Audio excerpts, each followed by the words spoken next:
Hey guys, this is Dave with Gazaudio. Today I'm going to be reviewing the Shanling M0 Pro, which is Shanling's newest adaptation of the original M0 and is basically a mini digital audio player. However, despite its small size, it actually offers some pretty useful features and surprisingly impressive sound for $129. But before we jump into that, let's quickly go over what's included in the package with the M0 Pro.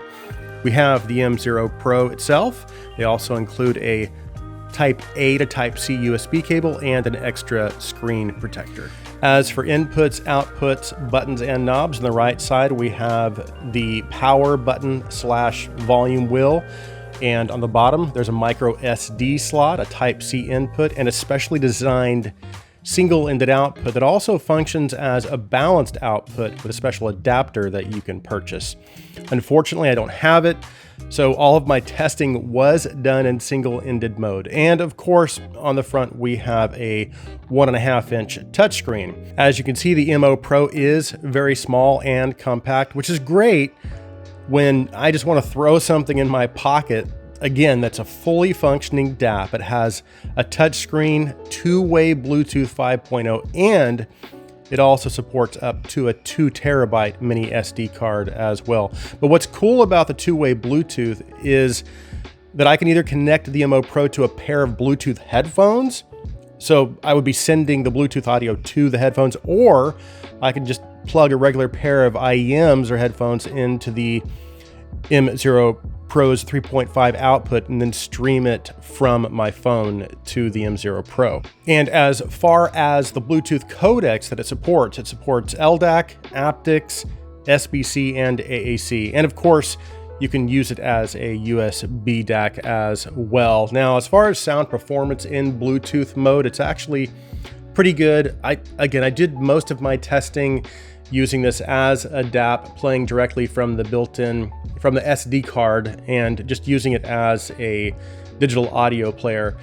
But when I did try out the Bluetooth, it was actually pretty decent quality, but most of my testing again was done using this as a DAP. I also did test it as a USB player, and the audio quality was a little better in USB mode, but again, most of my testing was actually done with just using the DAP itself. And as I had mentioned before, the 3.5 output gives you both single-ended and balanced output functionality, but you have to purchase a special adapter to use the balanced output function. And of course, the power output does increase from 90 milliwatts up to 236 milliwatts at 32 ohms when you go from single-ended mode to balanced mode. It also has a built-in 650 milliamp battery, which will give you about 14 hours of playback time when you're using the 3.5 in single-ended output mode, but that playback time does decrease to around 8 or 9 hours if you get the balanced adapter and you're using it in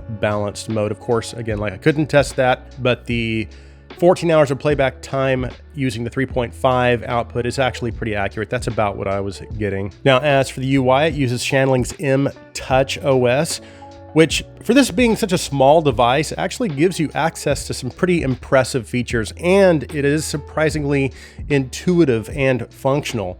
So we'll do a quick walkthrough of the UI, and then we'll also go over some of the playback and sound options. So this is the main screen, and of course from here you can navigate to your music. You've got your now playing options, your system settings, more playback options, your folders, and again, let's see, we'll go into the system settings and we'll look at the options here. You can update your music, you've got your Bluetooth options, sync link, brightness options, screen off, which is basically the time. You can choose how long you want the screen to stay on. You've got your idle options, sleep timer, USB mode, which here you can use it as USB storage, USB DAC, or just USB audio. You get your clock settings, lock screen, volume lock, wheel shortcuts. You can actually change what you want the wheel to function as when you double click it or triple click it. You got DSD mode, which you can choose between D2P, DOP, and native. You've got some more USB audio output options, so you can use it with the volume fixed or a variable volume. You've got your output volume options. You can also change the theme. So if you want to change the way the device looks, you can do that as well. You got your language options, and then factory settings, and then system update. Now, if you do a long press, that'll actually take you back to your main menu here. Now, if you select now playing, that'll take you into your actual player. And then if you scroll to the right here, you've got all kinds of options, but the one I want to point out here is your sound options. You can set your max volume, default volume.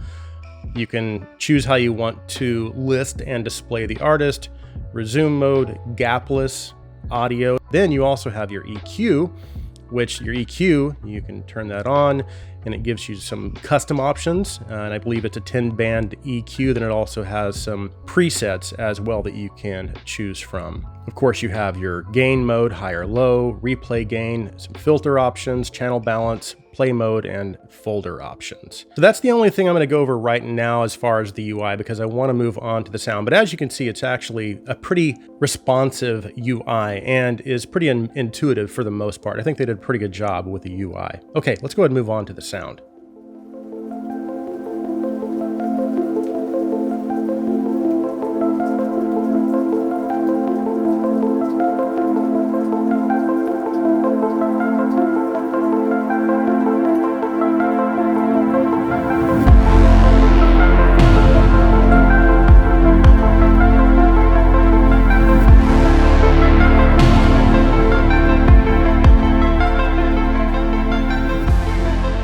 Okay, let's talk about the sound of the M0 Pro. So again, I don't have the balanced adapter, so I have to do all of my listening and testing in single-ended mode. And again, it only puts out about 90 milliwatts in single-ended mode, which is okay for IEMs, but I did notice that it struggled a little with my full-size headphones.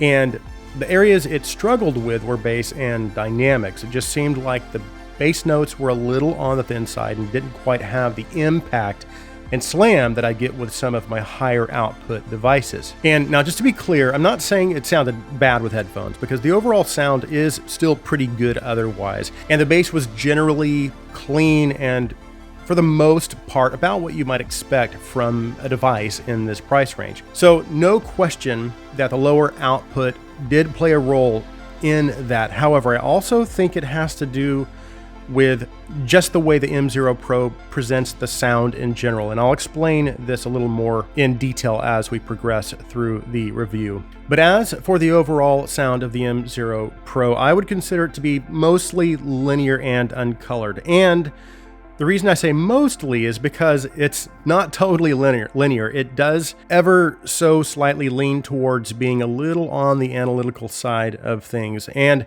I actually have my Hibi R3 Pro, which is much closer to being what I would consider to be a linear or neutral presentation. Then, of course, you have the RS2, which has the R2R architecture and tends to lean the opposite direction, so it's going to have a slightly richer or warmer presentation. But if we break things down just a little more, starting with the bass. Now, going back to the issue I had with the headphones, for the most part, those issues seem to be resolved with IEMs, meaning most of the impact and slam was restored. Although, when compared to most of my other dongles and DAPs, the M0 Pro does seem to present the bass in a more polite manner. And while I don't feel like the bass is lacking on its own, when I compare it directly to, say, the Hibi R3 Pro, which again, I feel is very neutral, it just seems like the R3 Pro is giving me a little more in terms of dynamics and maybe even just slightly more overall bass presence.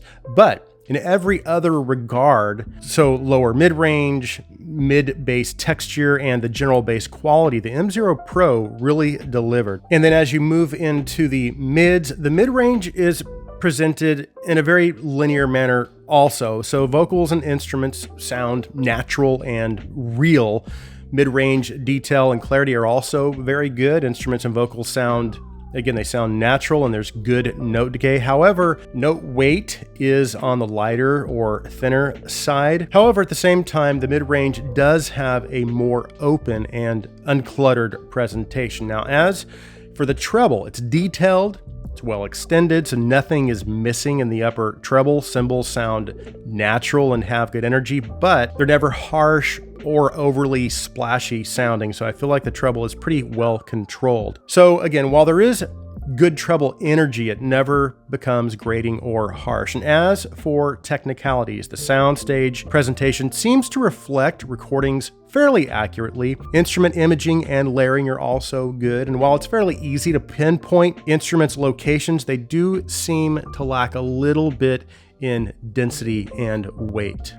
So then how does the M0 Pro compare to some of my other devices in this price range? Well, in terms of basic sound performance, I would say it's probably about on par with those other devices in that $50 to $125 price range, like the iFi GoLink, FiiO KA2, the KA3, and even some of my more expensive USB dongles like the Muse Hi-Fi M3 and the Hibi FC5. That being said, I feel like there's something missing from the M0 Pro. I just don't feel like I'm being drawn in or engaged by the M0 Pro like most of my other devices. And the only thing I can attribute that to is its slightly more analytical presentation. And of course, that's more of a preference thing. I totally understand that. And when I'm sitting and listening to it, I'm getting all of the detail and clarity that I would expect from a device in this price range. And I also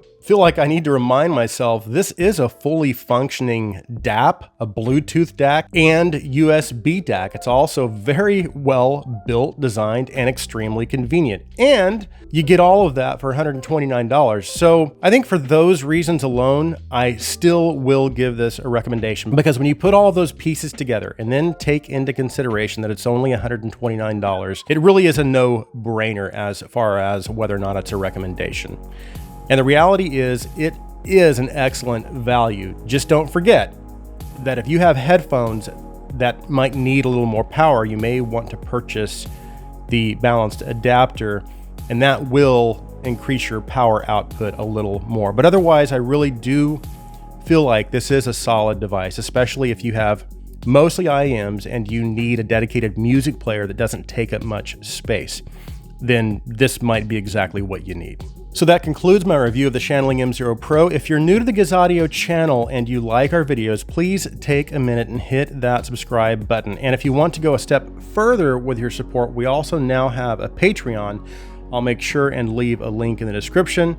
Thank you guys so much for taking the time to watch this video. Please like this video. Please share this video. I hope you have an awesome day.